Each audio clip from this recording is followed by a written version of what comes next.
Hey, this is John Carlos, and I'm here with a look at the Star Wars Black Series action figure of Han Solo from The Force Awakens. First off, I want to give Hasbro props for sculpting the head to look like Harrison Ford, as opposed to the first original Han Solo figure, which I always maintain looked more like Zach Braff than Han Solo. So, kudos to Hasbro for that. But they also sculpted a really good figure everywhere else, as far as like the actual jacket and the sculpt of the pants and all of that.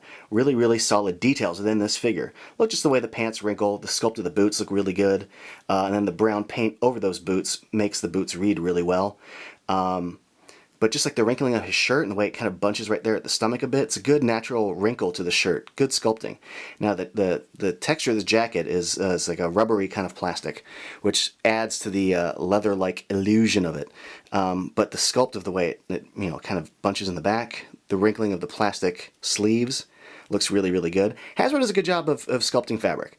Let's just say that. But the use of light brown paint over the dark brown jacket really does help it read like a leather jacket. So the paint on this is really good too. As is the paint on the holster. It's a lighter brown, but there's this dark brown kind of wash they put over it. And then the silver buckle and the silver rivets look really good. The brown belt that's holding his pants up looks good, even though the middle section is a bit brown, but just that little dab of brown paint in the middle. But the paint for the brown strap going around his leg looks good.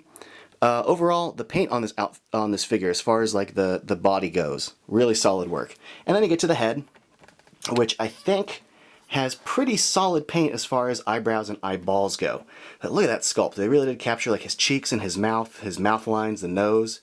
Really, really good stuff. And the hair is sculpted well and painted pretty good. It's a light brown with a little bit of gray kind of painted over the brown.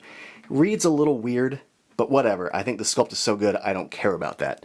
Now he comes with but one accessory, this blaster, which is in his hand in the packaging. Fits into his hand perfectly. But you can see just a close-up look at it here, that there's a little gold paint on the side of the handle. That's a nice touch, but the brown and the black separation on the handle to the rest of the gun is really good, and it fits into the holster perfectly. Looks great. Love it. Now, articulation on this figure is pretty much in line with almost every Black Series figure, with the full range of motion at the shoulders, the hinged elbow, which also has a full 360-degree swivel. There is no bicep cut, but there is the full elbow swivel. The wrist swivels and also has a hinge that goes side to side. There's a mid-torso cut, mid-thigh cut.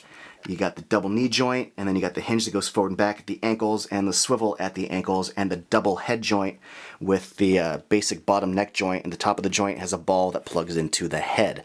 Now, this figure is great. I just wish that left hand was an open palm hand, the way the original Han Solo figure was, because this figure only comes with one accessory, one thing to grip, and that's the blaster.